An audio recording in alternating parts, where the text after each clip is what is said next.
hello, and welcome back to What's on the Pile. I'm Nathan Besner, and with me is Jenner, Shane, and Wagner. We're back after a bit of an absence due to various colds and illnesses. I am myself getting over a sinus infection. So we have something special for everybody tonight, a real gem. I would say, and I have said it before. I've said it. I've said it many times. The Rich Man's Wife is easily the worst theatrical experience I've ever had. Starring Halle Berry, known for not bathing in order to play a crackhead for Spike Lee and being a model. Peter Greene, that guy who plays gravelly voiced villains with what looks like eyeliner constantly tattooed on his face, including Zed the rapist, and the guy with eyeliner who flicks a cigarette in Stephen Baldwin's face in The Usual Suspects. I'm sorry, Shane. Redfoot. I know. Christopher McDonald, another that guy. He was clean shaven too, though. You mean Shooter McGavin? Christopher Shut up. Christopher McDonald, another Hollywood that guy whose career was in no way affected by this film, and Clive Owen just looking for that big break, clearly slumming it and very unhappy. Written and directed by Amy Holden Jones, known for having some deep old school Hollywood roots that allow her to get away with films such as Beethoven and Indecent Proposal, and also known for Mystic Pizza. The Rich Man's Wife tells the story of a rich man's wife and how she daydreams about killing the rich man. Enter stranger at a honky-tonk who offers to crisscross, killing her husband in exchange for something. Then it gets rapey, and Clive Owen is the boyfriend who she's cheating on her rich man with. However, the boyfriend also has an ex-wife and might know the rapist, and then there's a mystery. And then rich man gets shot, Frankie Faison shows up, it's a whole thing. I consider this to be one of the 5 worst films ever made, but wow. I'm the only person who thinks that because nobody else saw it. Nobody. This was such a bomb. I never heard of it. Did it come out in theaters? It did come out in theaters. Worst theatrical experience of my life. Because like 96 is when I was like in prime, like every Friday, every new release of Blockbuster I would check. I would like look at. I've never heard of this movie. Yeah, it's I don't know how I stumbled on it. The 90s, the mid to late 90s were a time where I would walk into a movie theater and buy a ticket for whatever I had not seen yet. And that's how I watched movies. I watched everything that was at the theater that came out. That's how I saw I also had movie theater jobs, so I could do that. Yeah. And I remember one afternoon being at the movie theater all on my own. And I'm like, oh, Halle Berry. I've heard that. I know that from that Spike Lee joint. Yeah, okay, let's give this a shot. And well, I was the only person in the theater. Good reason. All by myself. And I was so angry watching that film at how inept it was in every conceivable way, from direction to writing to acting to just everything is just dropped. In the cinematography, it crosses the line like multiple times throughout. Scenes look like they jump in time, but they're actually still the same scene. It's a fucking mess.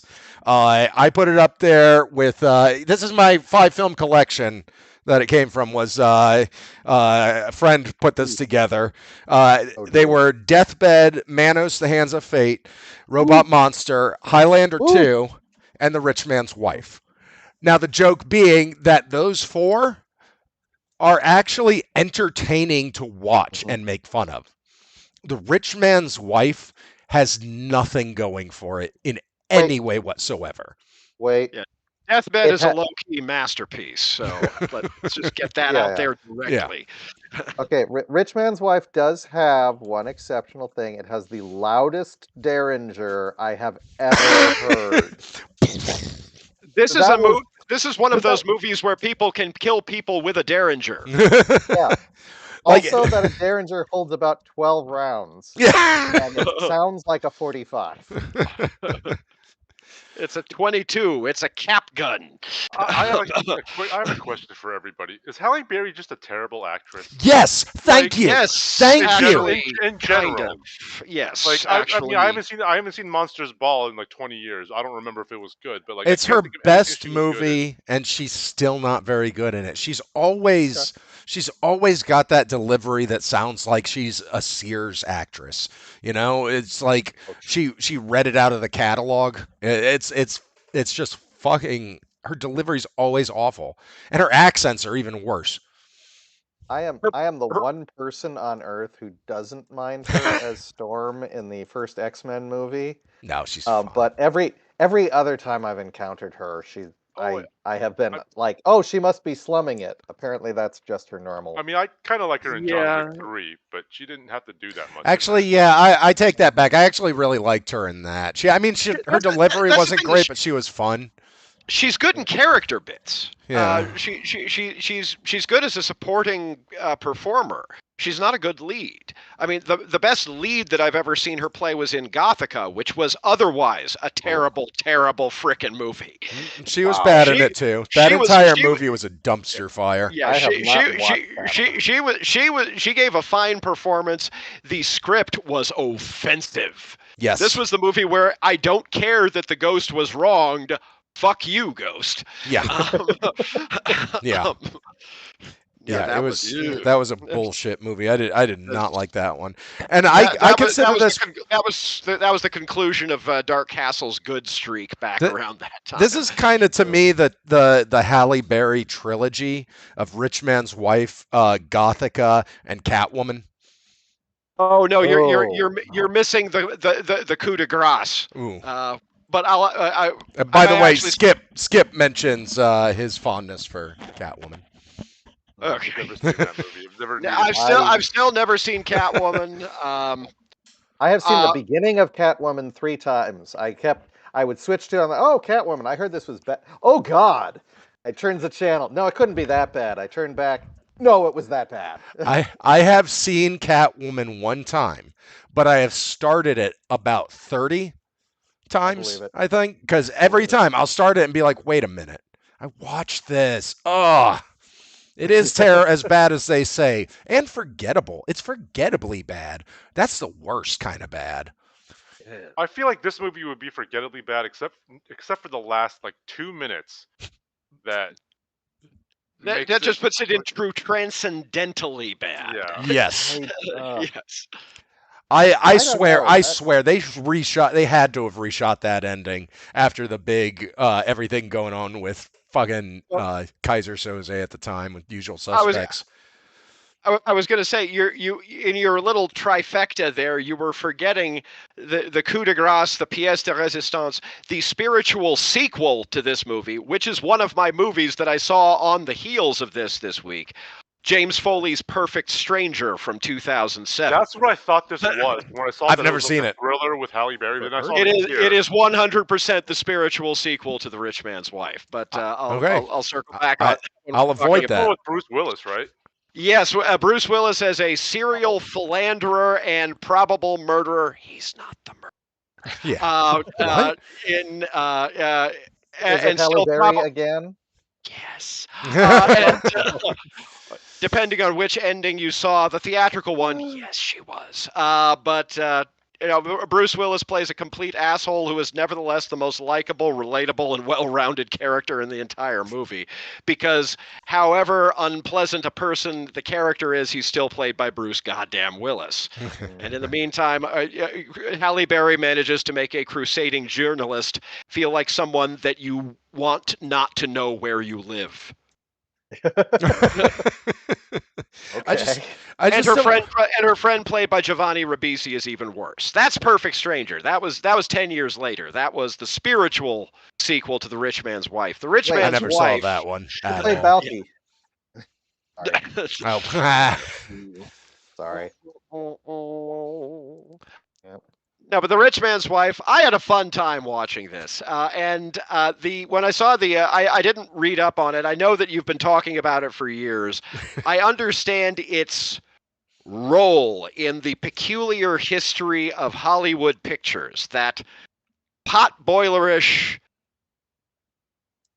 off-growth of Touchstone Pictures that Disney bisected and bisected and bisected again until it took on this Cronenbergian tumorous life of its own.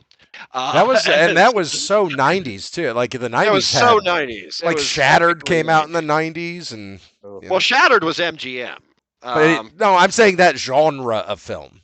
Absolutely. The tawdry 90s thriller. Didn't we watch Shattered exactly on the show? Yeah. Yes. Yeah, yes, I think it was Hollywood Pictures that did put out Color of Night. Yeah, there you go. That's the granddaddy of those movies, because that was from Richard Rush. That was the guy who did The Stuntman. That movie was kind of stupid brilliant. Yeah, it was hilarious. It was effervescent in its badness. Yes, exactly. You get it. Yes, I do. I've seen it twice. I love a connoisseur of bad. Yes. Wow. Whereas The Rich Man's Wife is just pedestrian kind of bad. Yes. You've both been kind of circling around this. The ending where you have no idea what actually happened in the entire content of the movie because the narrator was unreliable, and they establish it at the beginning of the movie that the narrator is completely unreliable. And then we watch the entire narrative of the unreliable narrator, and we conclude the movie dying a fool's death, knowing that we know nothing. Well, don't forget that the accomplice provides the alibi that it really probably happened that way, and says, we don't spend time together, and then fucking drives her home in front of the police station. They have windows. Okay.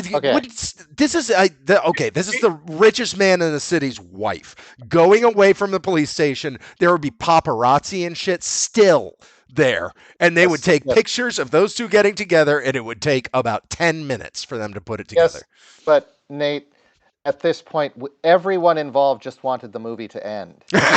So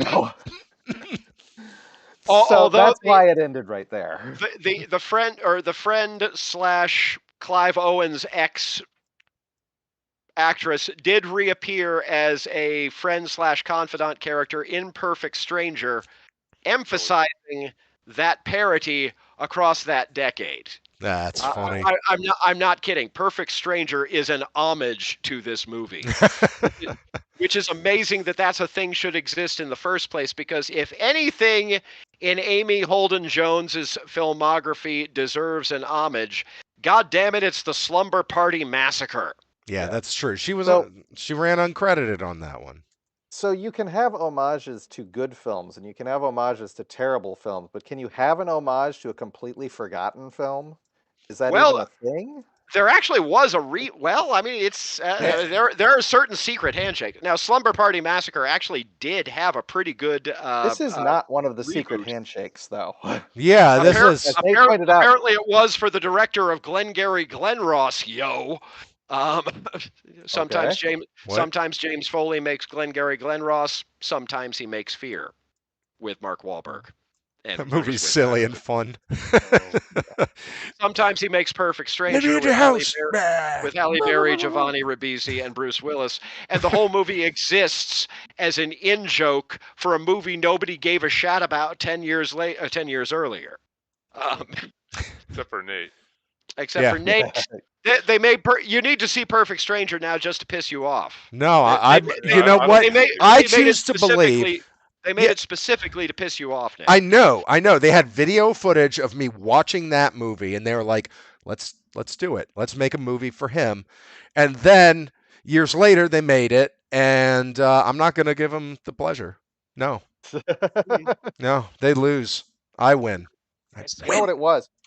You were the one in the theater. Someone showed up. Follow this guy. You're not missing a lot, except for another stellar supporting turn by Bruce Willis. I can't emphasize enough about Perfect. I know I keep talking about. He was really fun in the '90s. He had a lot of fun stuff going on at the time. It's like I always said about Willis. When he actually bothered to act, he was a brilliant freaking actor. And when he didn't bother to act, he was still somebody you'd probably want to go and get a drink with. So it's he in the '90s he had a great time at things. I don't think I would have wanted to get a drink with him. I mean, he's just very, I don't know, like, By all accounts, he's a bit of a dick. But yeah, he was, exactly. That's it. his film persona. His film persona when he wasn't bothering to act. Like I don't know, like Whole nine the Die Hard sequels versus I don't know the supporting role in Nobody's Fool playing second banana to Paul Newman, or God. playing the guy who maybe is a killer, so not the killer in Perfect Stranger. He was actually a really good actor when he actually bothered. So It's yeah. so As far as goes, the let's rich man's wife. yeah. Let's I- Jenner, let's let Coming somebody back. else talk. All right. You've been going for So- a while. Yeah. So I did, in fact, like buy this online when we were originally going to record, and so it's been quite a while. Who is the actual asshole killer that she supposedly picks up in the bar? What's the actor? Peter Greene. Peter Greene. Peter Greene. Okay. Is he actually a mannequin, or does he just look like that? No, he looks like that. Like he Because- just looks like that. He looks like he's been shellacked. Mhm. He looks like there's a veneer on him. And he's got that And- eyeliner. I don't know. I think he missed a trick by playing some sort of a alien replicant that's trying to pass itself off as human for most of He this film. probably did, honestly. He was actually really good in Clean Shaven. If you guys, He was don't know really that. good in a lot of movies. I mean, his role in Pulp. Redfoot. Yeah, he was good as Redfoot, making a joke about his most famous role, which was the Zed, I guess, from Pulp Fiction. Yep. Anyway, so he was good as the in villain watching in The this. Mask. In watching this, I got about 15 minutes in, and I kind of realized what I was watching. At which point, you just kind of got to dig in and hold on and endure Gonna to the end boil. of it. And the only question in my mind coming up on the end was like, okay, is there going to be a twist? If there is a twist, I know what it is. But this is one kind of movie if it doesn't even bother with the twist, and it's another kind of movie if it does, and I'm not sure which is worse. Because it is such a pot boiler, and it is such a pot boiler to the nth degree when it steals somebody else's finale and runs with it that way. So that's interesting. I think I agree with you. The ending, the way it went, the ending. This movie would have meant nothing to me if it didn't have that stupid ass ending. If it just ended with her walking out the police station, it would just be another mediocre piece of shit I saw on a Sunday afternoon. yeah. It's suspectsploitation. Yeah, and I'm going to come back to this actually when we talk about other stuff we've watched, but I'm slowly coming to the conclusion that I just don't like thrillers because there's aspects of you. this where Thank you. and yes, but weirdly it's also kind of the reason I didn't like Face Off. Oh, It's again, I know I'm alone in this. It's the grinding inevitability of all of the steps and the maliciousness by which we get there that really just bugs me. Yeah. I haven't fully formed this opinion, but thrillers are never anything I went to.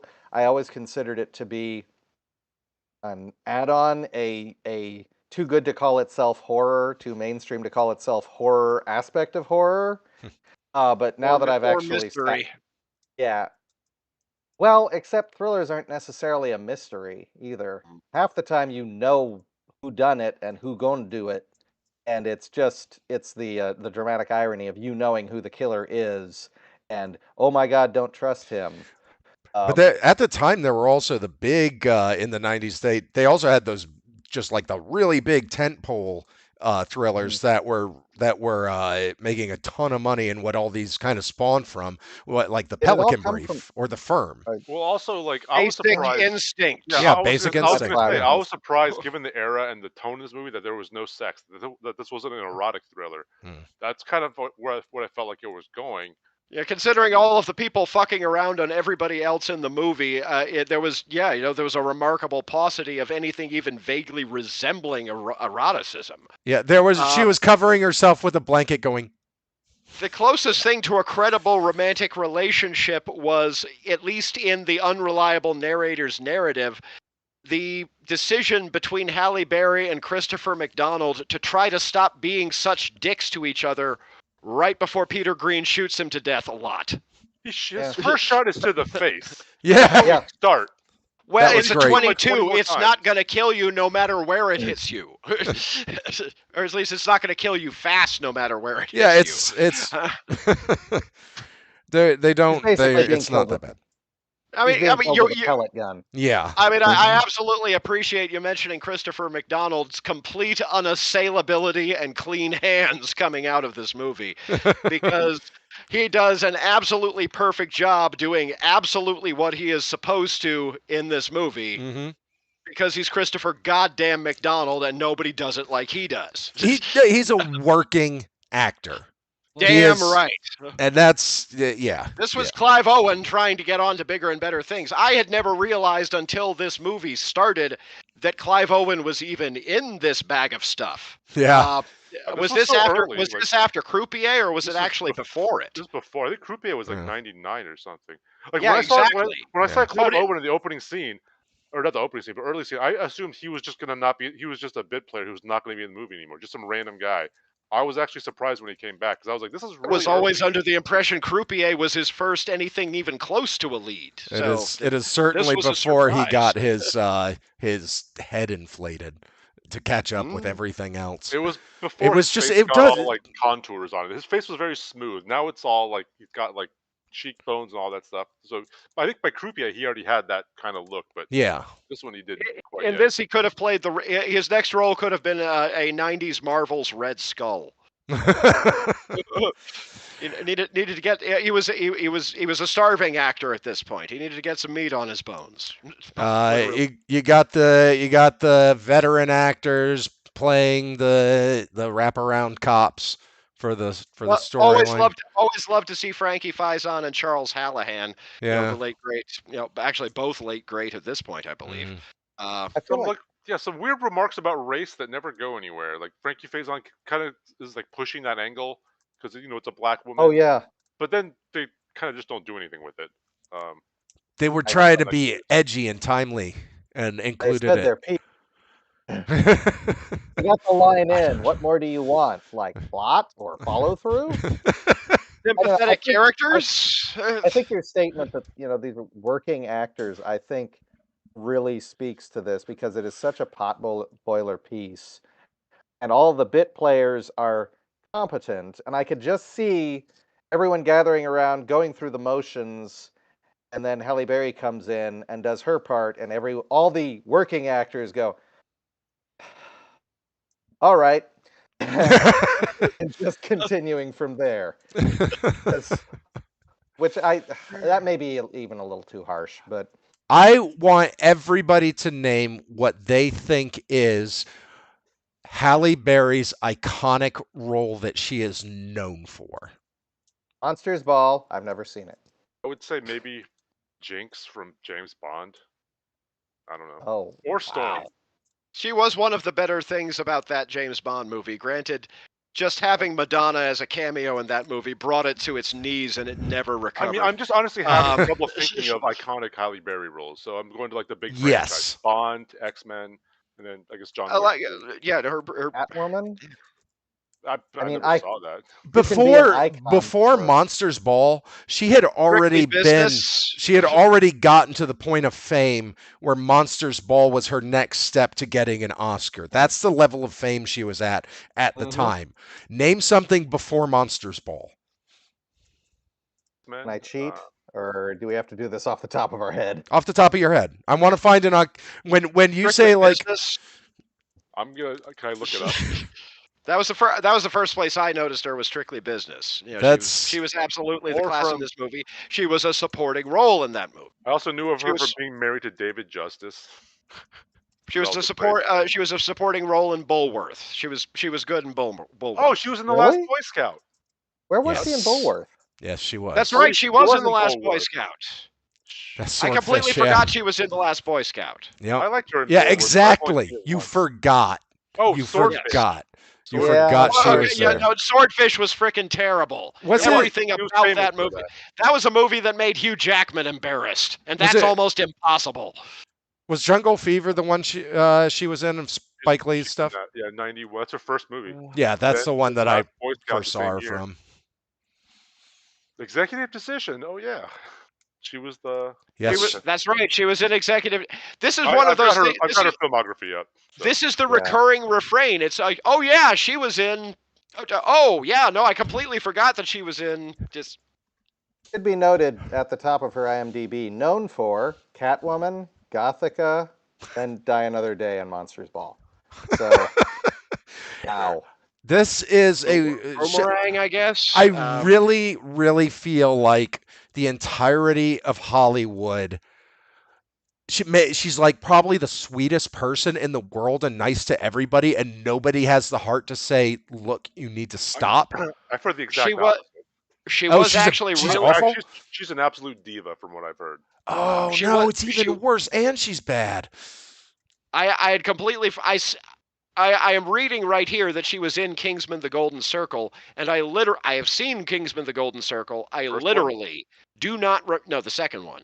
I literally do not remember her being in Kingsman: The Right, Golden Circle. I have I no don't know. idea what she did in that I've movie. seen that. Yeah. I don't remember her. She was in But, Cloud Atlas, which I now remember because I was reminded that she was in Cloud Atlas, and I love Cloud Atlas, The Spike but Lee she's movie not the she thing was I in. love about it. And that's my point. We can stop this exercise now. My point is that she is entirely forgettable, and I don't understand how she's had as successful a career as she has had. It's She's good in crazy. supporting roles. She's good in supporting roles. There are better people. There are people who would be better in support. Maybe they weren't available. Like, what does she bring to the table that's so great? I mean, she's She was gorgeous. She's She's gorgeous. And she's Yeah. And that's it. That's pretty much it. She's not All right. actively bad in supporting roles, and she was available. Mhm. There is something to be said for being the one who shows up. Thank Unfortunately, you. Consider all of the thing that should be said is that you get a paycheck, and there's not necessarily a lot of prestige that goes with it. Consider all of the All About Steves and the blind sides that Sandra Bullock had to do surrounding, Gravity. yeah, but or the she's movies that she good did that was in them. Yes. Like, she's Even if- still even a if they're good bad. actor in the shitty movies.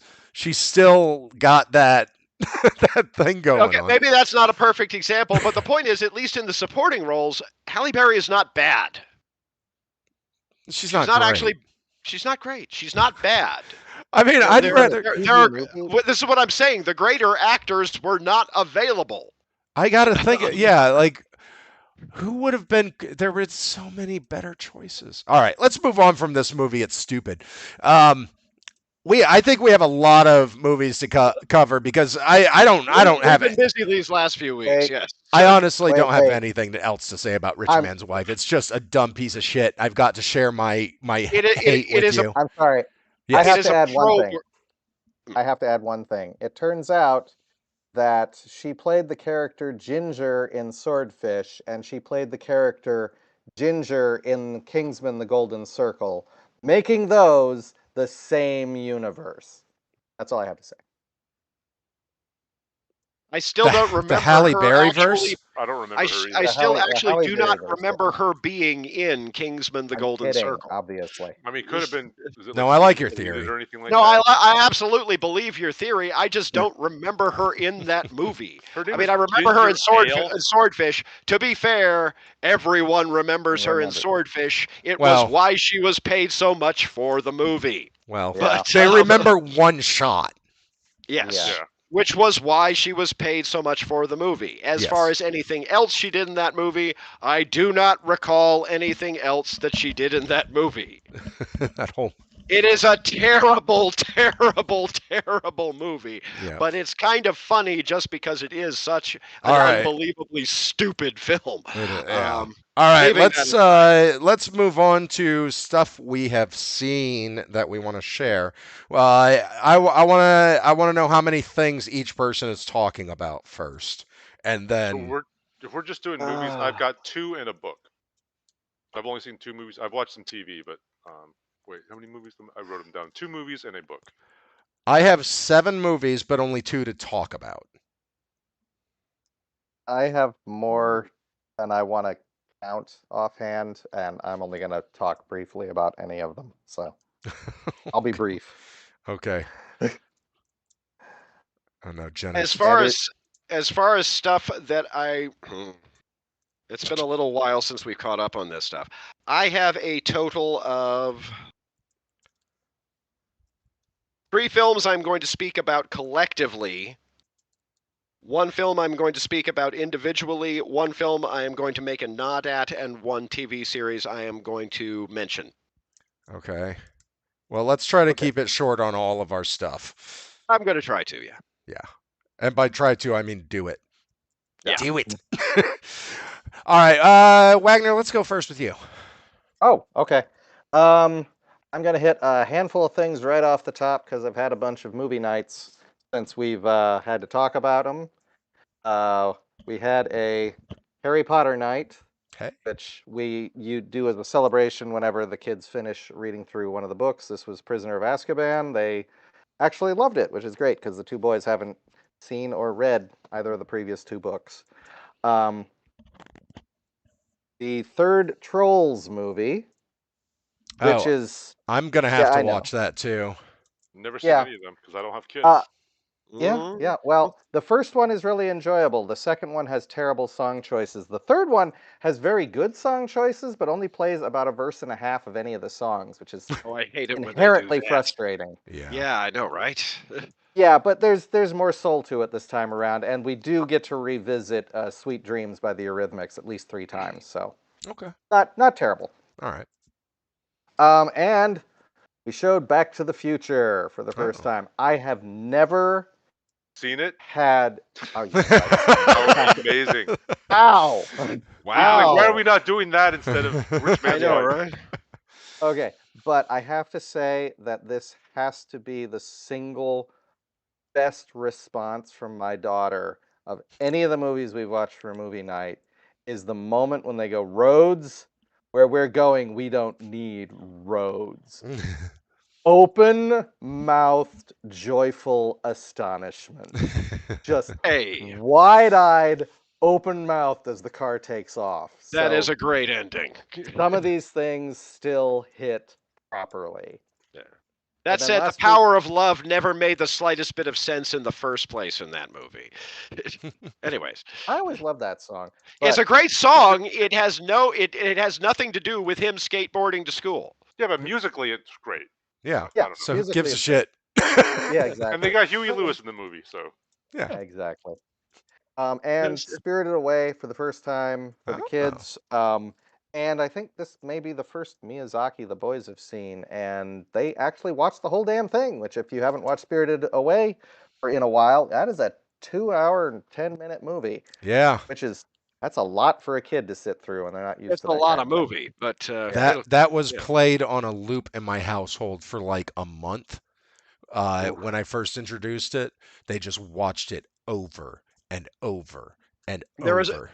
There is a lot of and then what happens in that movie. Yeah. And then we watched the stage version too on Netflix. Was it Netflix? I think it's Netflix. Or was it Max? Oh, I forgot there was a stage version. I think it was Max. Yeah, because they have the Ghibli stuff, right? I think so.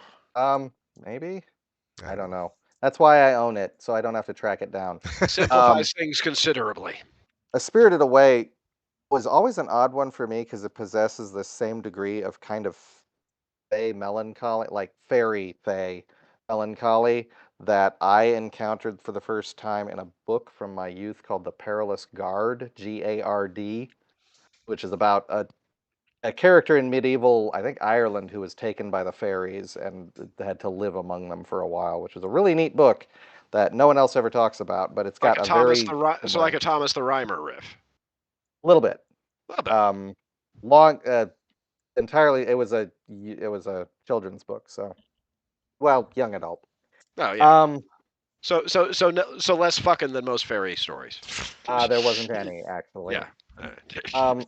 I for some reason decided to go ahead and watch through all of the Insidious movies. How's Okay. that going? You don't need to bother.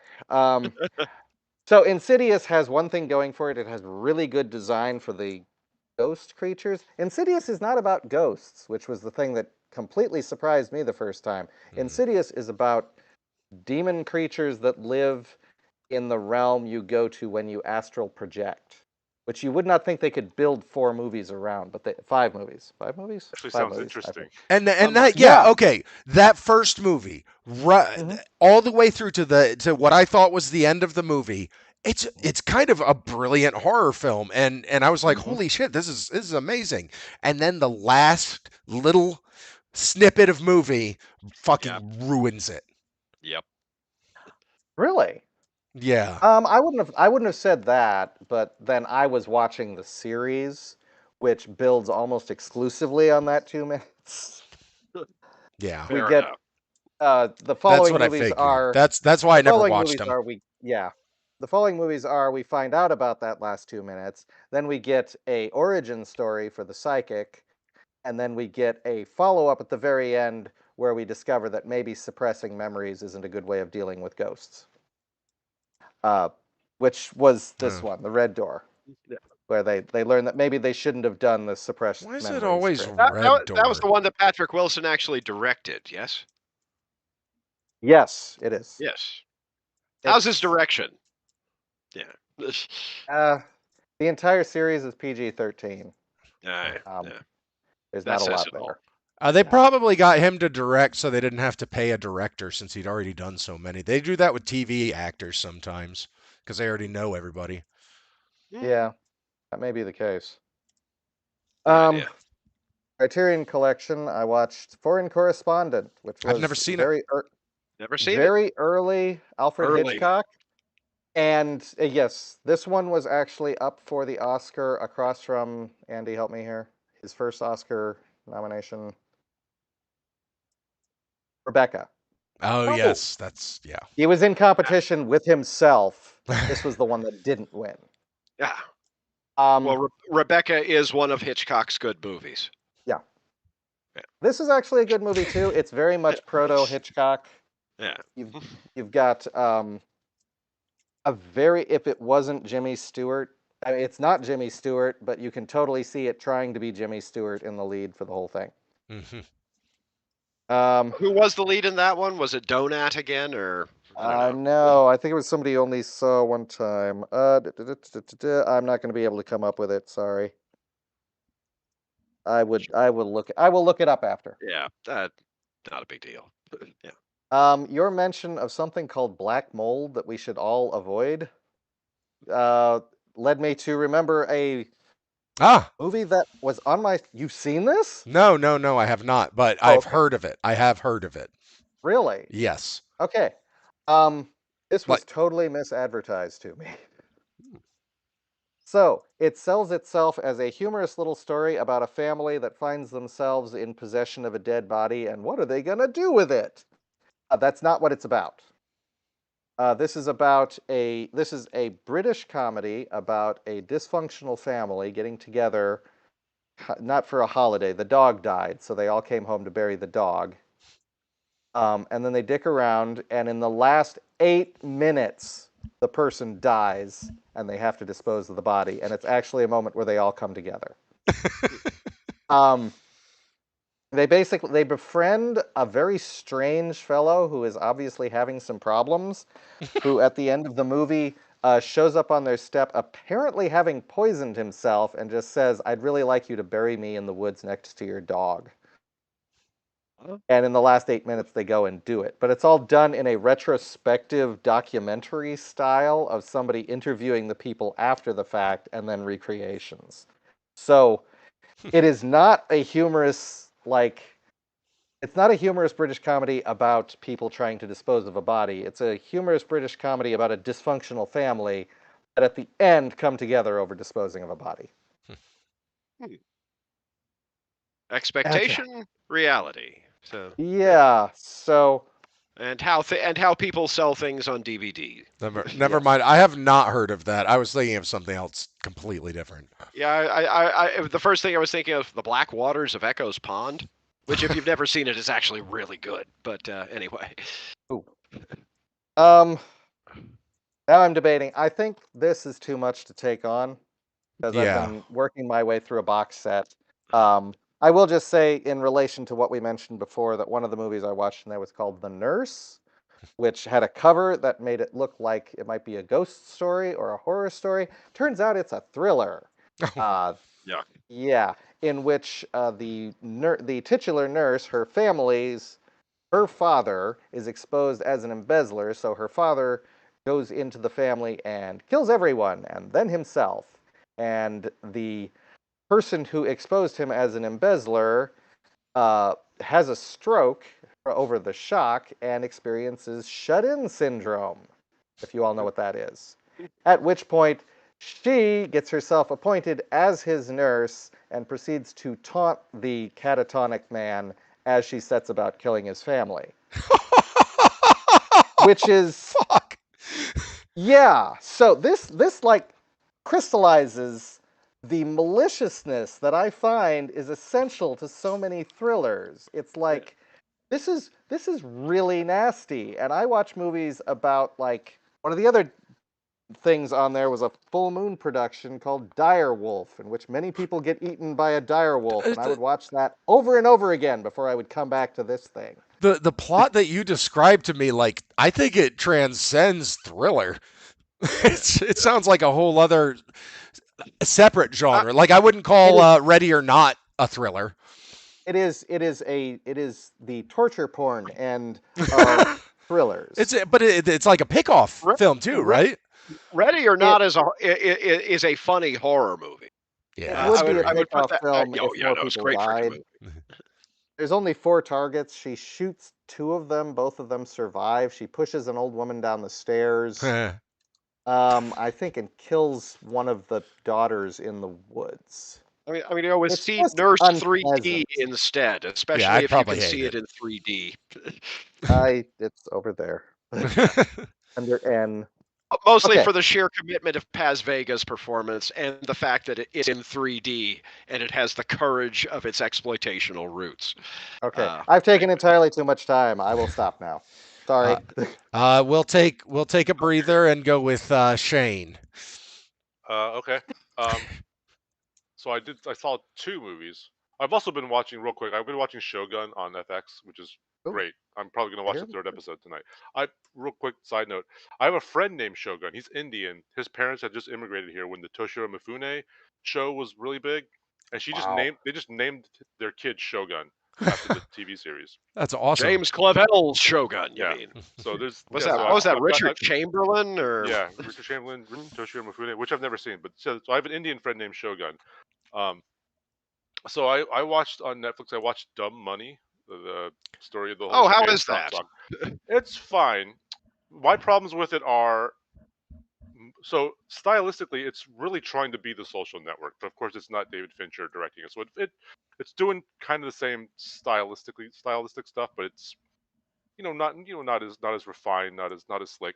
My main problem with it is not really a problem with the movie. It's that since it's based on real life and we all kind of know the story, like, I guess my problem was with it, it's not satisfying. The billionaires don't fucking eat it in that movie.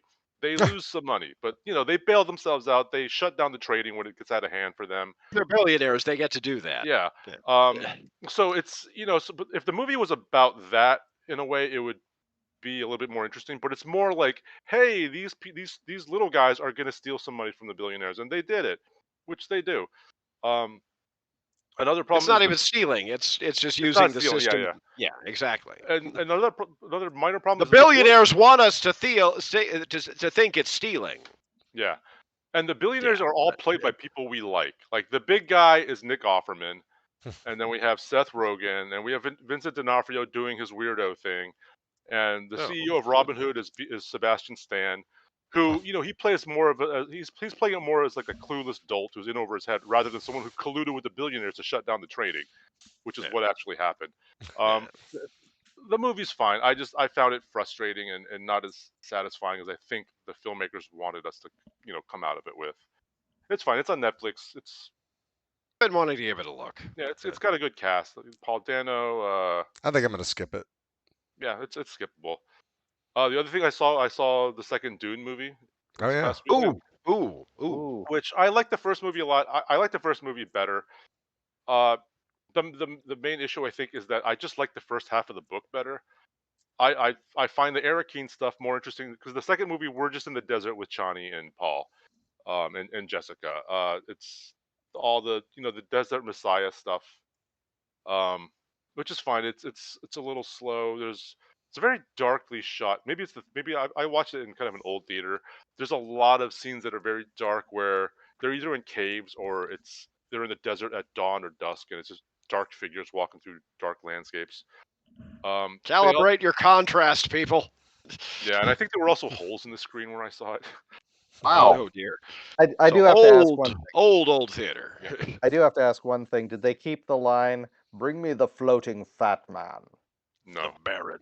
Damn. they didn't. Why? I would love to hear Christopher Walken delivering that line. Yes. They also, they left a lot of stuff out of the first movie, and then they realized if they're going to continue the story, they had to add a lot of it in. So the princess, I and the think they're emperor, seriously stumping for a Dune Messiah at yeah, this point. like they a introduced third. like Leah Seydoux plays a character. I don't even remember who she is. She's in it for 5 minutes. It seems like she's important. Uh, Fenring, yes. I think so. She gets pregnant by somebody to secure a Tim Blake bloodline. Nelson, I think. He was cut out of the movie. Yeah. Um, we Mm. from what I remember in the book, the sister is born during the book, right? Alia, yes. Yeah, Alia. She's not. Ugh. We get a shot of her played. I think she's played by Anya Taylor-Joy. She's in it for one shot. Um, That's aged up She's a the bit. one who kills. She's the one who kills the Baron. How does that even happen then? she's I- it's sort of I'll- Paul's vision. It's Paul's vision. He's of the future. He's like seeing the future now. Oh, Okay. I'll see it. I'll see it. Yeah, go see it. If you like the I'm first gonna one, see it you'll, anyway. you'll like the second one well enough, I Just think. had Anya Taylor-Joy in like forced perspective and pretended she was child proportioned, It's and like 4 years old. never mind. Austin Butler's pretty good as Fade Rauta, whatever his name is, the nephew. Austin Butler's pretty good. I've never seen him in anything. I never saw Elvis. And then the other my book. The reason I bring up the book is because I read the debut novel by Charlie Kaufman, Antkind. This book is wild. I think I'm maybe the biggest Charlie Kaufman fan here, or I know Nate doesn't like him. Yeah. I like him pretty well, but I'm not like a stan. This is like a 750-page book. It's I everything. do want to see Orion in the Dark. I've His animated film on Netflix. Okay.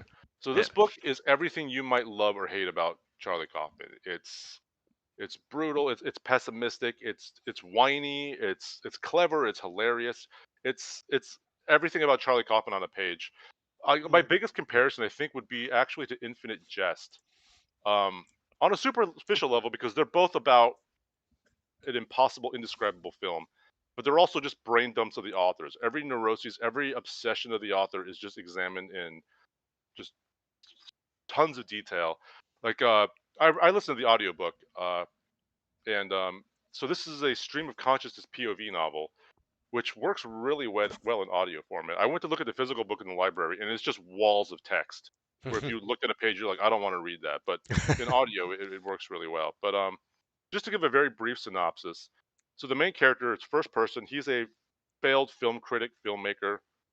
He meets this crazy old guy, and finds this old guy's been working on a film for 90 years. It's 3 months. The movie is 3 months long, like continuously. It's stop motion animation. He sits down and watches it and decides it's the greatest film ever made. He needs to share it with the world. The old guy immediately dies, and the film is destroyed in a fire.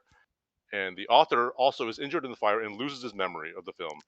He's left with one frame of the film and decides it is his mission in life to recreate the entire film. And he doesn't remember any of it, so he goes to a hypnotist to dig into his memory to try and remember the film. And that's kind of where we start. And you can almost like kind of see where we're going. So it's like the making of Stalker meets House of Leaves.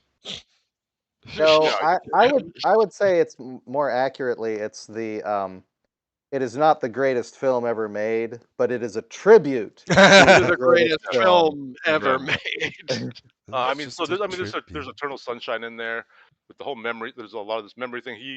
He becomes part of the movie. Which what movie? So there's some like adaptation stuff in there. Everything it's everything Kaufman. There's some Synecdoche, New York in there. It's at times tedious, but it's at times hilarious and actually moving. I can't even really describe much else about it. By the end of the book, like there's an army of Donald Trump robots at war with a fast food corporation, and they're destroying the planet. There's also at the same time there's a sentient ant living in the future who's engineered air rabies and is trying to send it back in time for some reason. He makes fun of Donald Trump a lot in the book, which is fine, but I mean we don't really need more of that. I would recommend it if you're a fan of Kaufman, but it is a very large book, and you definitely have to be a fan. I don't think it's going to convert anybody who isn't already a fan of his screenplays. Mhm. But yeah, it was a fascinating piece of writing there. I still hate. I'm thinking of ending things. I don't ever want to watch that again. I know we would. I still need to see that one. I don't want to see still need to that. see that one. I'm gonna skip it. Um, So let's be. I'm gonna go next. Okay. I'm gonna run through these pretty quick. Watch the entire first season of Severance. Incredible show. Yep. Brutal cliffhanger. Brutal, Yeah, brutal it is a cliffhanger. pretty brutal. And I've heard season cliffhanger. 2 production has been kind of troubled, so I'm worried. Oh, that's dear. not Yeah. great. I rewatched In the Mouth of Madness because Jess hadn't seen it and Amelia yay. wanted to watch it with us. Still as fun and as ever. It's just a great fun movie. Everybody had a good time. Good. Rewatched Tombstone with the family. Yay. It was solidly divided down gender lines about whether the movie was silly or awesome. What? Can it be both? Sometimes Yeah. awesome and silly. Yeah, it was a little too silly for Amelia and Jess, apparently. But Declan was all in. Except for Val Kilmer. They both love Val Kilmer because who can't love Val Kilmer in that? He's your Huckleberry. I mean, it is a silly movie. There, like the slow motion, no, when he's just walking with the shotgun. But it's like that's what those stories are. They're just like they're bigger than life, and you want that. It's also George Pancosmatos' style, just kind of in general. I mean, Yeah. think back to Rambo. Yeah, it's just very on the nose, and I like that about it. But no, Kurt Russell and Val Kilmer are so fucking good in that movie. I know, yeah.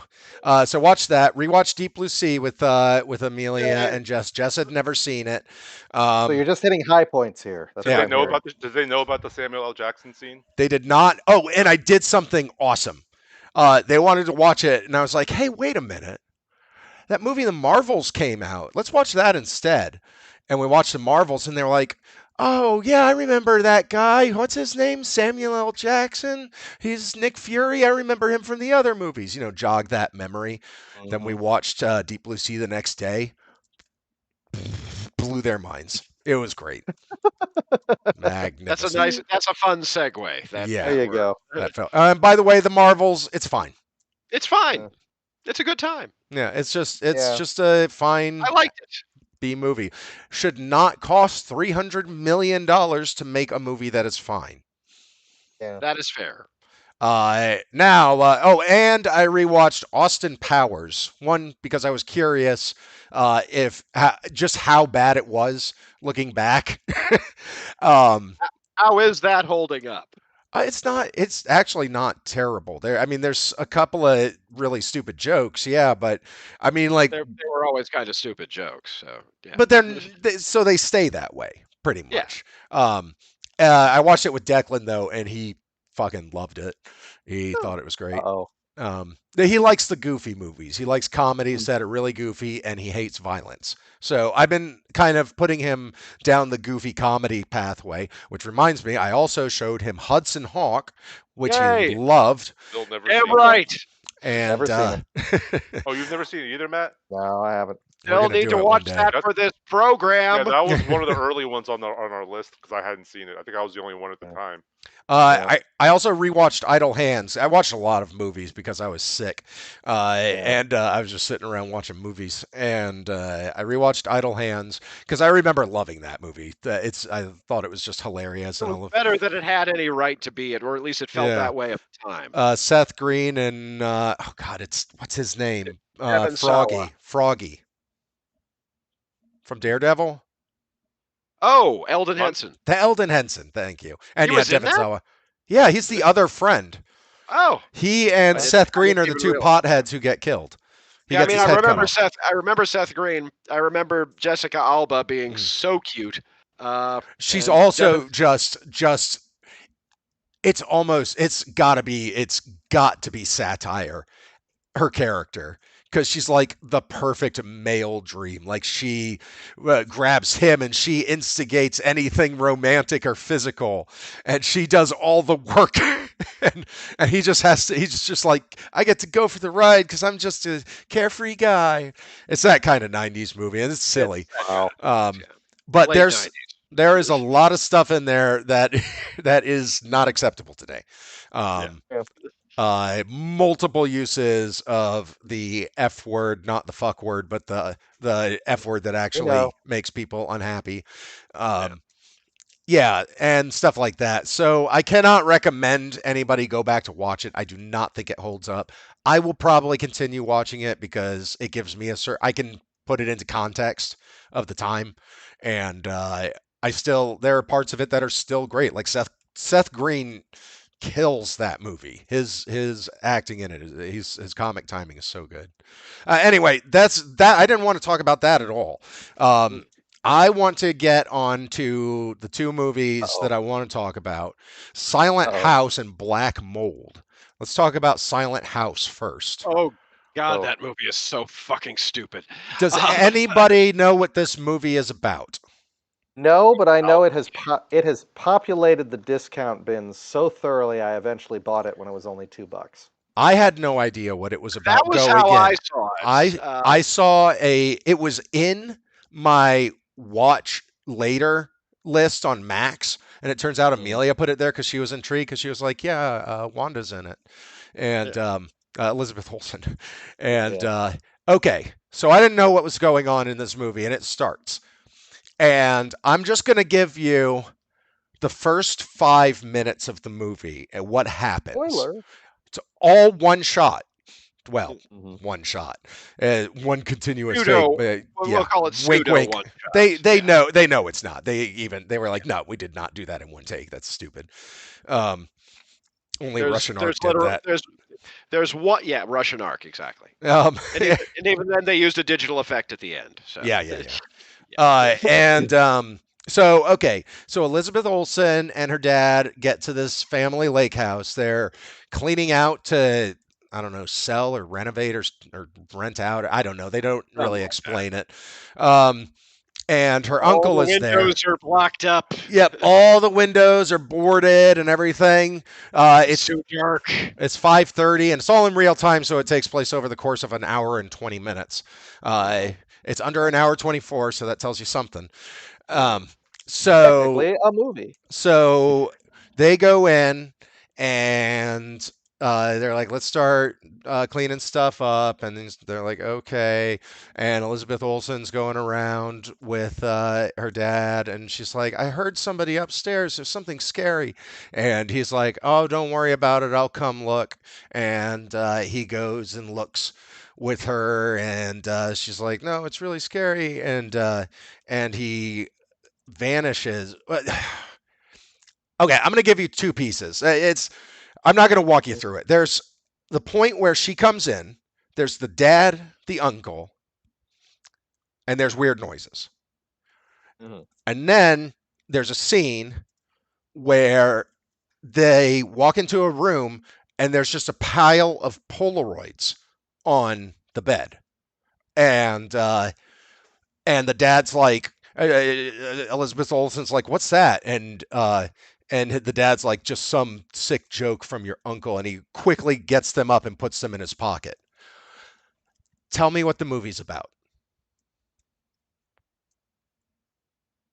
I've seen it, but granted, it's been about 3 or 4 years, so So this is a question for Shane and me, right? Yes.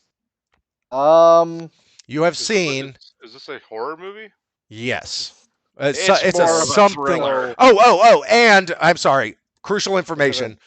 Between this time, she went outside, and there was an old friend who stopped by, who she played with when she was a kid, and she was like, "I don't remember you in any way whatsoever." And the friend's like, "Really? Are you sure? All right," and then leaves, and then that is never spoken of until later. is it a The Others situation? It is not. They're all dead, and okay, so that's not it. It's not a horror Um, movie. No, It's a suspense picture. Oh, it's a shit. thriller. It's a Fuck. yeah. Well, Yeah, exactly. Dane, you have a guess? No, so there's pictures on the thing on the bed. Polaroid Polaroid. pictures. Polaroids. What do Polaroids signify in movies in which they appear? Sexual assault. Yeah. Oh, lovely. Turns out, father and the uncle were sexually assaulting her, You and didn't remember? the entire movie of her screaming and running away from things she thinks are scary and doesn't know what's going on. Every single one is just her. It's all in her head. The whole fucking movie is in her goddamn head, and she realizes, oh wait, I'm crazy. I just repress these memories, and so she, kills the shit out of the dad and then leaves, and that's the end. Terrible Wow. fucking movie. It's one of the worst films I've seen in a long time. I was so mad. I was so angry because it's actually pretty well shot up till then. It's atmospheric and it is kind of scary. It is confident. It is competently filmed. I remember being annoyed at the competence of the overall construction, Mhm. simultaneous or coexisting with the absolute incompetence of, good lord, why the fuck would you make this movie in the first place? It's for me. It was the moment that dad he had there were two things. He had said that line. Remember, I'm your father. You must obey me. And he said, obey. And then the next scene, Speaking of Gothica, he's got like fucking Polaroids all over her bed, and he's like scrambling to get them up. Obviously, it's something he wants to hide. What would he want to hide from her? They're Polaroids. Film says that's tawdry in this day and age. Therefore, blah. Well, when you were saying right before you said it was all in her head, I thought you were going to say that she was being haunted. Like each sexual assault incident left like a phantom or an echo of her own self, and that she was being haunted by these echoes and phantoms. Oh, that'd be that would be a awesome. much clever. That would be a much cleverer movie than this was. That would almost be so happens. Cool. That almost happens in. I want to say it's a 2015 or 16, like hyper independent little British movie called The Haunted. Generic ass title. It was one of my Dollar Tree wonders. But ended up being a really, really nifty little movie with more or less that premise. You see, that was actually a good movie and a good Who was idea. in that? Who was in that? Nobody anybody's ever heard of. This was like a super independent British thing. It just happened. It turned out that it was one. That's what I was thinking of too. No, Haunter was terrific. Haunter was that was Vincenzo Natali. That was Natali doesn't fuck around. Summary, so. Yeah. Well, that was what, Amber Tamblyn and Stephen McHattie. Yeah, no, that was a great frickin' movie. Mm-hmm. That was not this movie. This movie was much smaller scaled, but even so surprisingly good. It had more or less that premise.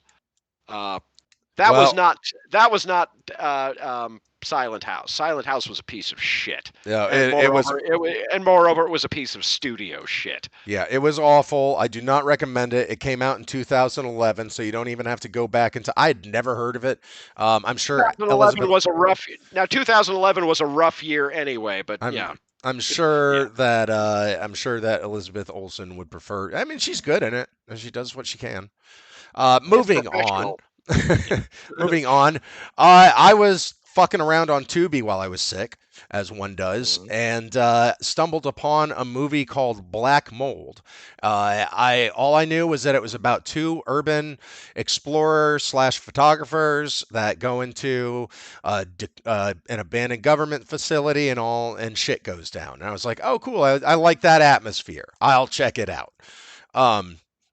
So the movie is about two photographers who walk around and take photographs of, abandoned facilities.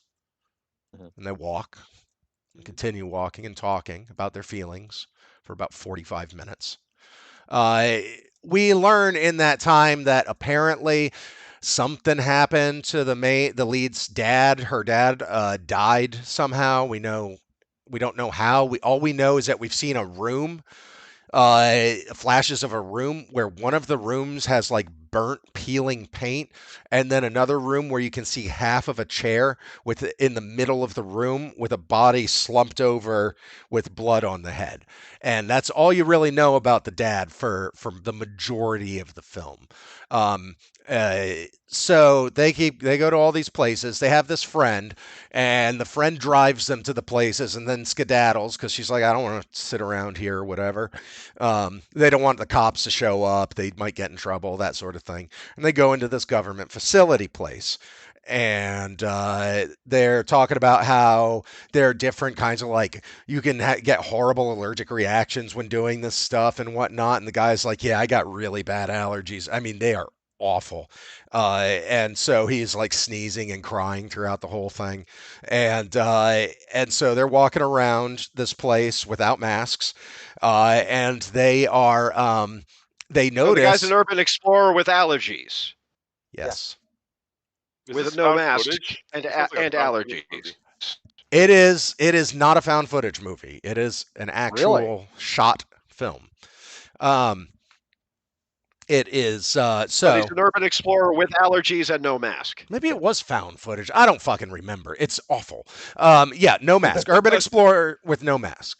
So they're looking around this place. They're like, this place is kind of nifty. The guy sees a chair that has claw marks straight through the back of it. And later they find clothes that have been torn apart and have like a little bit of blood on them. And it's really super creepy and whatnot.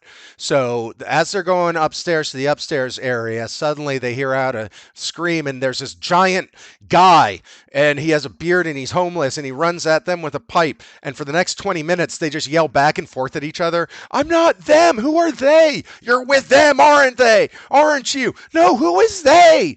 And then eventually they calm each other down, and they open the door, and the guy runs in and pops them both. And then they wake back up in a room, and they push their way out, and the guy's just sitting there, and he's like, sorry about that. That's my bad. And the guy who has allergies is like, fuck this shit. Fuck you. I'm out. And he leaves, and their friend hasn't shown back up. Apparently, there's no sign of her, and so he goes outside, and then there is this there's his friend just standing in a doorway, and he's like, he follows her, but then she's gone, and he's like, I'm getting out of here, and he runs out, and he sees his one true fear: scarecrows.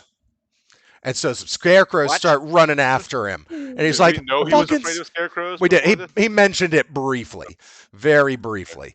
So he runs from the scarecrows. He comes all the way back to a homeless man's hiding place. And the woman has been talking to this guy, and he freaked her out because he looked at her and said, I remember you, before she passed out earlier. And then he referred to her as Little Star, which is revealed in a flashback to be the pet name of the dad, who is dead, presumably dead. And we find out that everybody blames her for it. So now I'm like, the fuck is going on in this That's fucking movie? irresponsible. Wait, everyone blames her for what? For his death. The dad's death? Yeah. Okay. Yeah.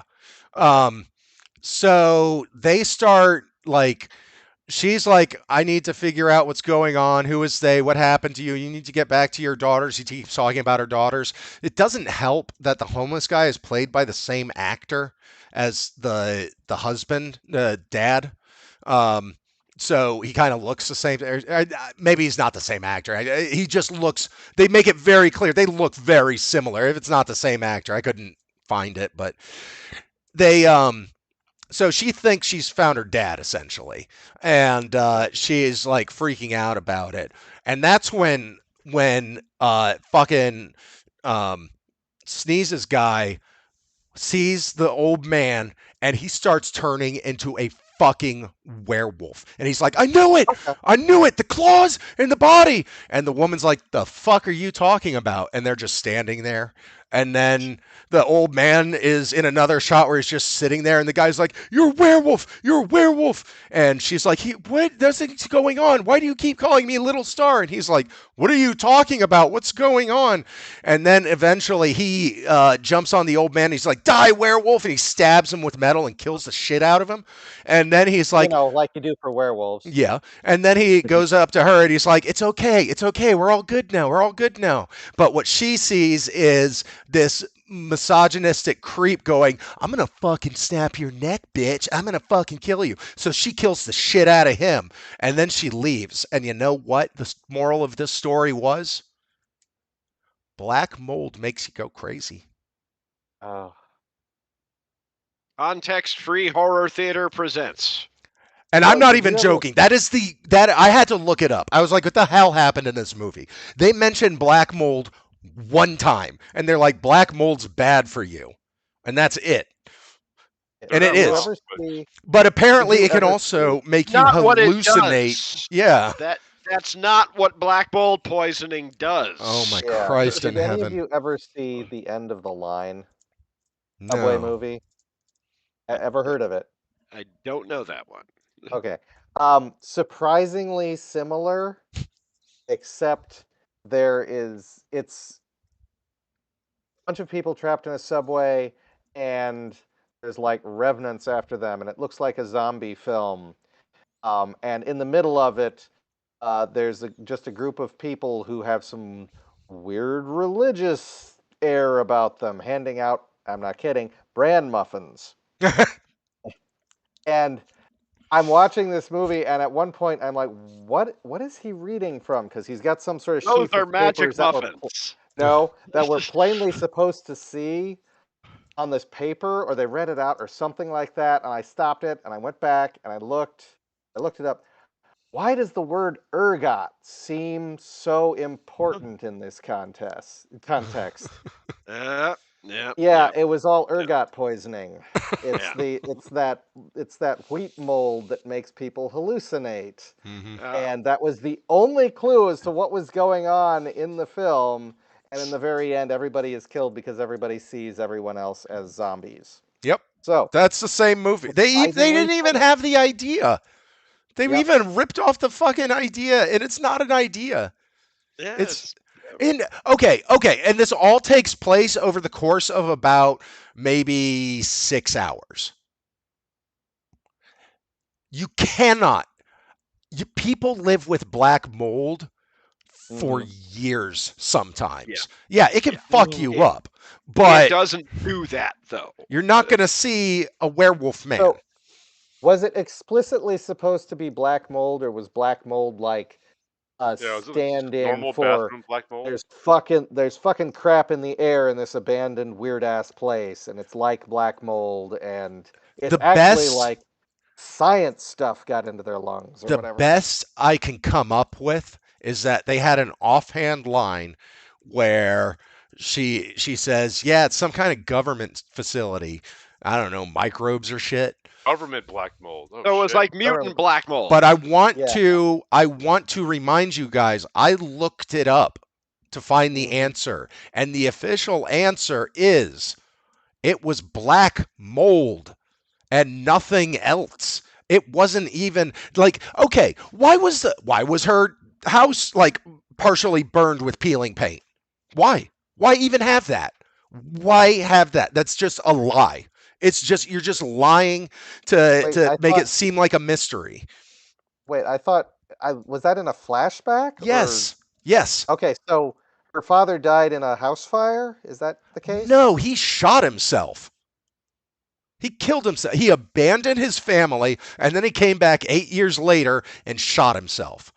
And somehow people blame her for this. Yeah. Well, I guess the she blames herself, so she thinks everybody blames her, kind of thing. I guess that's what they're trying to go for psychologically. So what you're saying is rewatch Session 9. Yeah, it's a better movie. Damn right. I fucking love Session 9. It's a much better movie. This One of yeah. the best lines I've ever heard. But It's it is one of the most inept stories I have ever been told, and I welcome you all to watch it, knowing that, because it makes it, I'm sure it makes it so much funnier. Because I was angry at the end. I was like, "Fuck you, Black Mold." Yeah, It's fair. Black Mold. That's what the movie was saying too. The movie's also saying "fuck you, Black." It is. No, that's what it does. Destroy The you, movie destroy ends mine. at the very end. She walks out of the building, and then it just goes Black Mold, black text on red background. Maybe like the writer's son died from black mold poisoning or something. wow. This could have been a very particular hair up a very specific backside. I don't know. All I know is that the stuff I talked about the flashbacks with the dad happened before they even got to Black Mold Place. So a lot of the shit that is explained at the end as hallucinations happened before they got to the fucking hallucination building. That's clever. Anyway, had to get it off my chest. We can move on to Jenner, and hopefully have been. I'll try to keep it brief. I will keep, by which I mean I'll keep it brief. We have been through a lot of stuff since the last time we actually talked about the things that we've watched lately. I know I've gone on at a bit of length about Charlie Steeds's Gods of the Deep. More on Bastards than this, but suffice it to say, watch that if you like stuff like Leviathan and Lords of the Deep and The Abyss, and you want to see how to make a movie like that for $25,000. I need to see that. More recent stuff. This is for you, Wagner, specifically. Rodrigo Godinho's The Breach. The Breach. If you haven't seen it yet, it's on Amazon. It does have a legitimately nasty ending, but it kind of works in context. I do love Godinho. And some memorably nasty creature design. So leaning into that sort of Lovecraftian thing, dig it. I'm actually reading the Rue Morgue that has that on the cover right now. I'm a few months behind. Fair enough. Sharply done picture. Granted, if it wasn't Godinho, it probably wouldn't be on the cover of Rue Morgue, but that's how it goes. It's still fine. Yeah. Big thing. I'm gonna skip over some rewatches. Quick nod to a couple of series that I've been watching lately. I saw the first season of A Murder at the End of the World from Britt Marling and Zyle Batmangley. I recommended that again with Clive Owen. Yeah. By accident, I hadn't finished it, and fuck that show. Fuck it. Just fuck it. Fuck that show. I thought it was all right. It ended up. Yeah, you know how they set somebody up to be the most brilliant detective, and it turns out they're not a particularly brilliant detective, and are completely ineffective. I still found it interesting. Sometimes Britt Marling and Zal Batmangley get the OA first season. Sometimes they get the OA second season. Anyway, maybe it was the second season. I did not like the OA. Even so. Suffice to say, I saw that, and it was a thing that I saw. Well, actually, I did have a little 80s double feature not too long ago. I rewatched House. Yeah.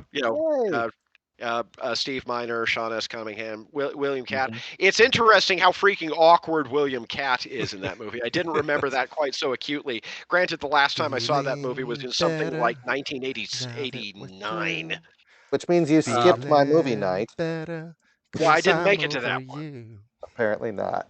But even so, it was a good time. The transfer that's on Amazon is lovely. I saw After Midnight, which is a fun little sort of anthological portmanteau movie. The most interesting thing of which is, you know how sometimes you like to go through the credits of old, relatively low-budget movies, and you'll be surprised who you see. Like in this case, the lead set lighting designer was Janusz Kaminski. Wow. Okay. So that Yeah, I've seen that movie.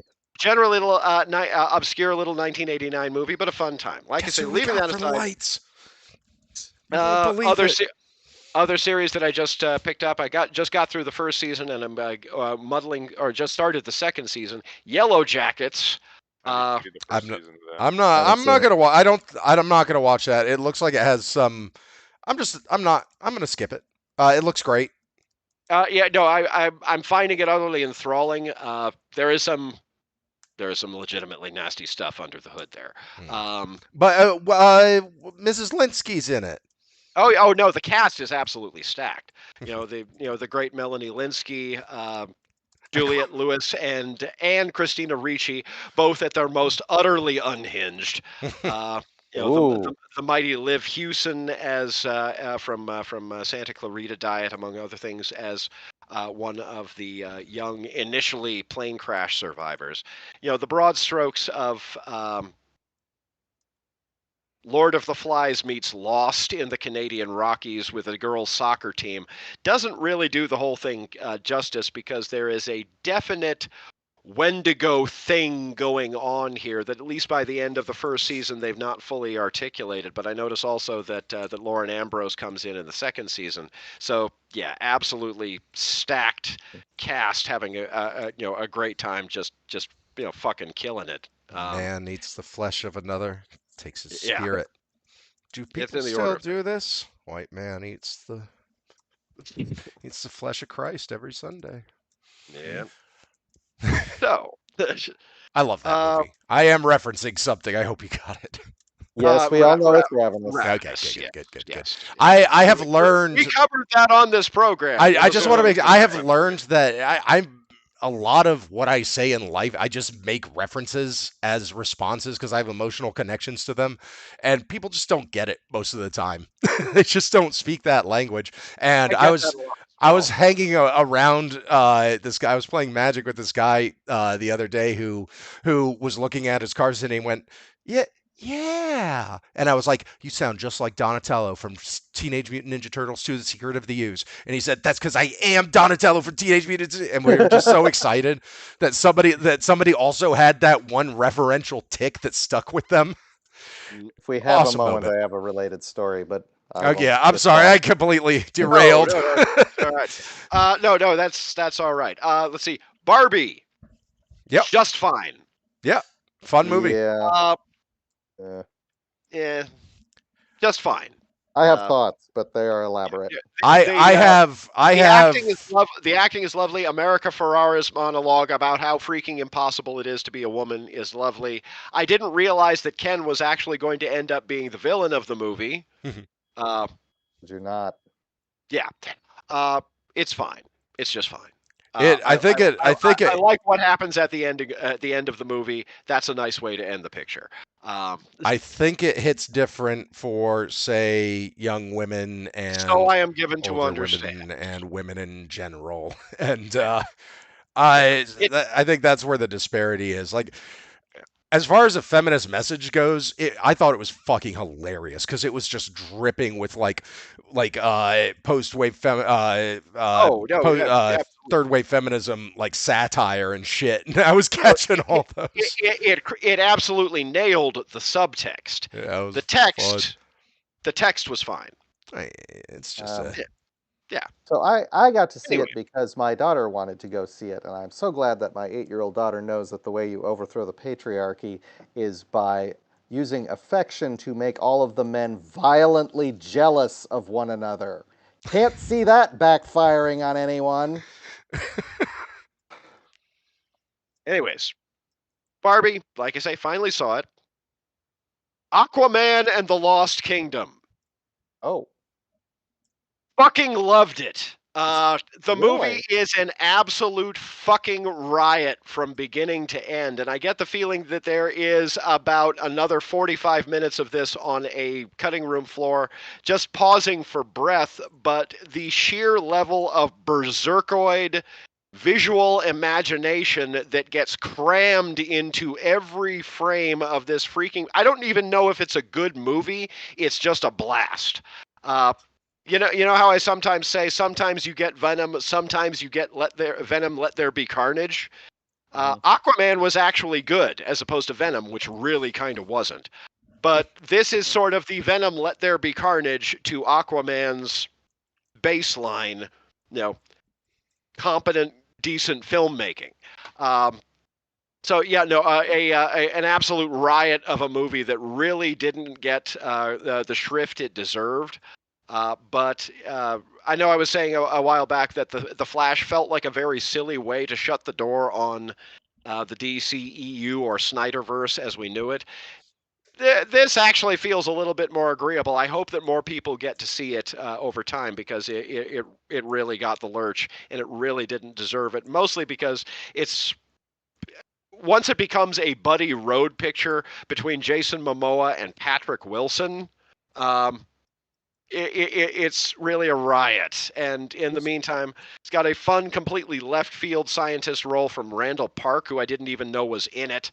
And in the meantime, the actual villains are basically pretty much literally the Burning Legion from Warcraft 3. It's a riot. It's an absolute hoot. So give it a look if you get the chance. No. Okay. Leaving that aside, I will get around to it. I seek not to care. convert. I seek not to convert. I didn't care particularly either. I watched it on a lark. I was hard pressed to wipe the big dumb grin. Aside from their overuse aside from the serious overuse of Born to Be Wild in the soundtrack. The other night, I had the option to choose between watching Aquaman before I go to bed or watching videos of people popping their pimples. And guess which I chose? You chose wrong. I chose right. That was so fun. I showed it to Amelia, and she was like, "Oh, let's go. Let's watch another one." It was hilarious. I got to bond with her and everything. Oh, all right. Okay. The other thing that I'm going to speak about collectively, I know I've gone on a bit longer than I thought I was going to, but it's been a while since we talked about the catch-up. The big three, the Frankenstein triple feature for 2023 / first quarter 2024. The Angry Black Girl and Her Monster, Poor Things, and Lisa Frankenstein. Managed to catch all of them in the last week. Oof. Yeah, it's been a Frankenstein kind of week. Poor Things. I think I need to see it again. I think I may have missed something. I really, really, really liked it. I've heard both most brilliant film and flaming piece of shit, so I'm intrigued. I definitely didn't get flaming piece of shit. But there are people who've had violent reactions the other way to it, and I think that's a good sign for a movie. I got solid mid-length Lanthimos. It didn't kill me the way I was expecting. I think I need to watch it again. Emma Stone is as brilliant as ever. Everybody in the cast is as brilliant as ever. I think they missed a bet not transferring Willem Dafoe's brain at the end of the movie. All I'm going to say on that subject. Wait, what? Splendidly, leave it aside. Just let it go. But I only spoil things I know you guys won't watch. Like I say, the complete lack of context isn't. Don't worry about it. Anyway. And you underestimate my ability to track down black mold now. But it's on Tubi. I'm kidding. I'm not actually. In any case, so Poor Things, a splendid piece of work. If again, in the spirit of a few years ago, they gave a Creature from the Black Lagoon movie a best picture Academy Award. I would absolutely favor that just on general principle for this particular Frankenstein riff. I'm curious about the angry black girl and her monster. And the angry black girl and her monster is missing some stuff narratively. I am wondering if, because I'm looking at all three of these movies. I know exactly what you're talking about. I've been looking to watch all three of these as a piece too. And before you say anything, Poor Things seem to be like the most experimental of them. Then the angry black girl and her monster looked like it was actually going to follow the kind of structure of the general genre storyline more than any of them. And then Lisa Frankenstein looked like it was going to be one of those movies that you like if you like Diablo Cody. Yes, you pretty much got it nailed. Yes. Yes. The angry black girl, except the angry black girl and her monster initially felt like our lead, young Ms. F. Mr. You sound like you have a European name. That was the name of the people who imported my ancestors. Wonderful, amazing little performance by Chad L. Coleman, who we'll remember from The Expanse and The Orville as the heroine's father. And a very interesting performance by Denzel Whitaker. Yeah, that Whitaker. As the sort of the local crime boss of the neighborhood that our heroine lives in. The segue from being down with the monster's efforts to being afraid of the monster in principle feels like there's a bit of the movie missing right in the middle. But to borrow the phrase that I used most recently when I was talking about when evil lurks, howl of outrage that the movie represents is pretty utterly compelling. It is a really good, really sharply observed movie. There is one bit where there's a knock at the door during a dinner that is actually more terrifying than any of the actual horror movie trappings of the entire pictures. I don't want to spoil it, but you might get the idea just from the context there. It is a very good movie. It's not perfect. It's shot functionally. It's not a movie that's in it for the stylism. It's in it for the acting and the narrative, and the acting is stellar, and the narrative is solid. I thought it was going to lose me very close to the end there. Something very upsetting comes up very near the end of the movie, but, well, I'm not going to spoil anything. Yeah. Anyway. All right. Lisa Frankenstein is charmingly amoral. It is not Diablo Cody's strongest writing. It absolutely works as an homage to fond memories of Tim Burton, Johnny Depp, Helena Bonham Carter vehicles. Is it Cole Sprouse or Dylan Sprouse? I forget which of the Sprouses it is that is playing our romantic lead in the thing, but he does a lovely job. Catherine Newton is charming. It's a slight film. It's a very slight film. It is very nicely put together.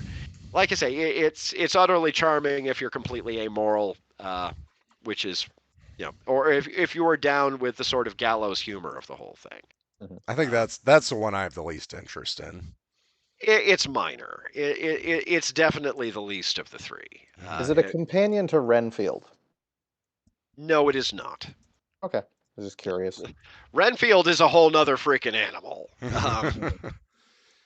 They should have. I think we fail to appreciate how absolutely bonkers Renfield was for a studio comedy. They need to do a sequel to Renfield, but in the middle of it, when Renfield has a problem, down crashing through the ceiling and landing with a hero pose is Aaron Eckhart. Oh, dude. Renfield should be the anchor of the new Dark Universe. Who? All the Universal monsters should get my God. the Renfield treatment. They should all the next movie they do? Igor. Yes. Well, that actually already exists. Just You be all realize? the sidekicks. Yes. Igor I'm gathering a team. It was an animated movie. He was voiced by John Cusack, and actually, but if they segue that together, that could be fun. Even so, No, they never have good Well, it would be ideas like Dr. that. Frankenstein too. The actual guy would be the guy instead of the actual monster for that one. well, they did that too. That was Victor Frankenstein with James McAvoy, and I can Oh. never remember whether it was Elijah Wood or Daniel Radcliffe. I think it was Daniel Radcliffe. That was fun if you don't kid It's Tobey yourself that it's Maguire. a Frankenstein movie. Yeah. Yeah, that was. So I like I watched say, that. I watched that, So did I. yeah, but so I did don't. I don't remember a thing about it. You don't remember that he made Frankenstein with 2 hearts for some obscure reason, so he could only be killed by stabbing him in a very specific way? Yeah, basically it was an attempt to do a Frankenstein movie in the style of Guy Ritchie's Sherlock Holmes. It was an interesting experiment. I liked it. I don't know as that I would characterize it as a good movie, however. I remember the time that Frankenstein, when he was getting the monster ready, was dancing around like the Lord of the Dance, like running back and forth and moving chains all the time and looking really sweaty, and his shirt's partially opened and his floppy hair. I like Mary Shelley's Frankenstein. I actually And then the really monster's like, what? Yeah. I hated that movie. I like that movie, but I realize that's a minority opinion. Kenneth What about the Branagh's also bride? hilarious to me. The most serious role John Cleese has ever played. Hmm. I don't remember him being in it. He had funny teeth. Okay, sure. Yeah. All right. Okay. Well, I don't have much else to say today. I think we've covered just about everything. Do we want to discuss what we're going to watch for next week, or take that off? If we have 2 out of offline? 4 who haven't seen it, I'm pretty much demanding Hudson Hawk this time. Wait, so I haven't seen Hudson Hawk. Shane hasn't seen Hudson I Hawk? haven't seen Hudson Hawk. No, that's why it was on the pile even before Matt got involved. I'm I thought you were saying I've seen it. But I'm afraid our hearts are going to be broken. that will not like it? Is that the problem? Yeah, I mean, it is widely considered to be one of the worst films ever made by It is lots not of widely people. considered to. Now, lots of people do not consider it that way. It shows up in lists all the time. That's by lists written. Those are listicles written by people who never actually saw the movie. Yeah, but that's the general mass perception of it, that it was a failure and not good. It is like you and I, people who watch movies and get all the references and like this kind of like schlock as well, and can put aside put a film into context for what it is. We like it, yeah, and I hope that they will like it. But it is a cartoon. Yeah. That's what I remember liking Dick Tracy. Does that help? You'll like this then. You'll be fine. I haven't seen Dick Tracy in so long. I want to rewatch. I saw it once in theaters. I loved it as a kid. Same. Can you even see that these days? I don't even know if it's is it Yeah. streaming anywhere? Let's check.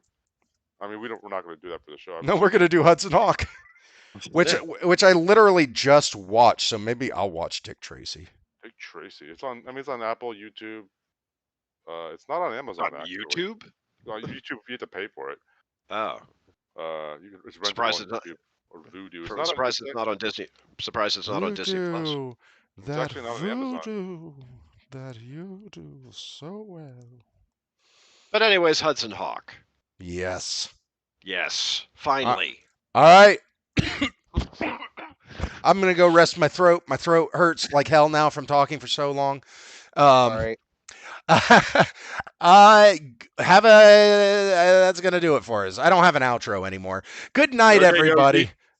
Okay, Yogi. Everybody sign off with your good nights and farewells and fondnesses. I say bye.